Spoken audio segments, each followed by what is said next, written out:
Venezuela সফরে গিয়ে মবের শিকার হয়েছিলেন যুক্তরাষ্ট্রের তৎকালীন ভাইস প্রেসিডেন্ট রিচার্ড নিক্সন। সময়টা ১৯৫৮ সালের মে মাস। ভেনেজুয়েলার ক্ষমতাচ্যুত স্বৈরশাসককে যুক্তরাষ্ট্রে আশ্রয় দেওয়ার কারণে ব্যাপক চটেছিল লাতিন আমেরিকার দেশটির মানুষ। তবে কোনো ক্ষতি ছাড়াই সেবার সফর শেষ করতে পেরেছিলেন নিক্সন। ভেনেজুয়েলা তখন গণতন্ত্রের উত্তরণের পথে ছিল। মবের ওই ঘটনার জন্য যুক্তরাষ্ট্রে ফিরে ভেনেজুয়েলার কমিউনিস্টদের ওপর দায় চাপার নিক্সন ওয়াশিংটনের বিশেষ নজরে আসে কারাকাস। এরপর থেকে দুই দেশের ৪ দশক ধরে উষ্ণ সম্পর্ক ছিল।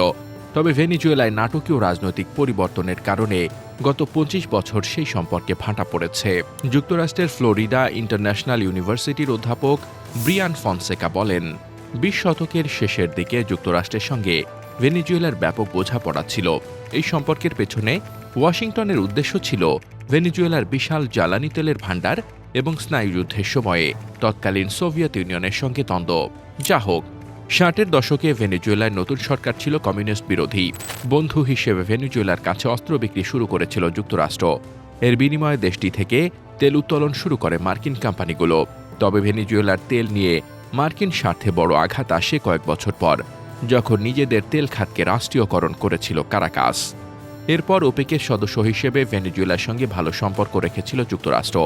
অধ্যাপক ব্রিয়ান ফনসেকা বলেন, কৌশলগত স্বার্থের কারণে যুক্তরাষ্ট্র প্রায়ই ভেনেজুয়েলার রাজনৈতিক ও অর্থনৈতিক দুর্বলতাকে এড়িয়ে যেত। ভেনেজুয়েলা সরকারের প্রতি অনুরাগের কারণে দেশটির দুর্নীতি বা মানবাধিকার নিয়ে ততটা চিন্তিত ছিল না ওয়াশিংটন। ১৯৯১ সালে সোভিয়েত ইউনিয়নের পতনের পর লাতিন আমেরিকার প্রতি আগ্রহ কমে যায় মার্কিনদের। তবু ভেনেজুয়েলা তাদের গুরুত্বপূর্ণ তেল সরবরাহকারী হিসেবে থেকে যায়। কিন্তু এই সময়টাতে ওয়াশিংটনে খুব কম মানুষই বামপন্থী বিপ্লবী হুগো শাভেজের উত্থানের দিকে নজর দিয়েছিল। ১৯৯৮ সালের ডিসেম্বরে নির্বাচনে জয় পান তিনি। তবে ২০০২ সালে শাভেজকে উৎখাতের এক ব্যর্থ চেষ্টা সবকিছু বদলে দেয়। তিনি অভিযোগ করেন, যুক্তরাষ্ট্রের তৎকালীন প্রেসিডেন্ট জর্জ ডব্লিউ বুশ প্রশাসন তাকে উৎখাতের চেষ্টা করেছিল। হোয়াইট হাউস তা অস্বীকার করলেও ২০০৪ সালে অবমুক্ত নথিতে দেখা যায় যুক্তরাষ্ট্র আগে থেকে ওই ষড়যন্ত্রের কথা জানত। ২০০৭ সালে শাভেজ ভেনেজুয়েলার তেল শিল্পে রাষ্ট্রীয় নিয়ন্ত্রণ পুনর্বহাল করেন। বিদেশি কোম্পানিগুলোকে রাষ্ট্রায়ত্ত তেল কোম্পানির অধীনে আসতে বাধ্য করা হয়। এই পদক্ষেপগুলো দেশে জনপ্রিয় হয় এবং শাভেজের ক্ষমতা আরও পোক্ত করে। ২০১৩ সালের মার্চে তার মৃত্যুর পর তার শিষ্য নিকোলাস মাদুরো একই নীতি চালু রাখেন। ফলে যুক্তরাষ্ট্রের সঙ্গে ভেনেজুয়েলার বিচ্ছিন্নতা বাড়তে থাকে। এখন ট্রাম্পের আমলে উত্তেজনা চরমে। ট্রাম্প দাবি করেন, অভিবাসন ও মাদক পাচারে ভেনেজুয়েলার ভূমিকা যুক্তরাষ্ট্রের জাতীয় নিরাপত্তার জন্য হুমকি। মাদুরোর পতন চান তিনি। ভেনেজুয়েলায় আক্রমণ করতে যুক্তরাষ্ট্র প্রস্তুত বলেও মনে হচ্ছে।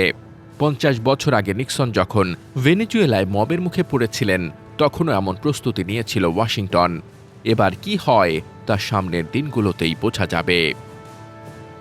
News desk, দুতিয়াল।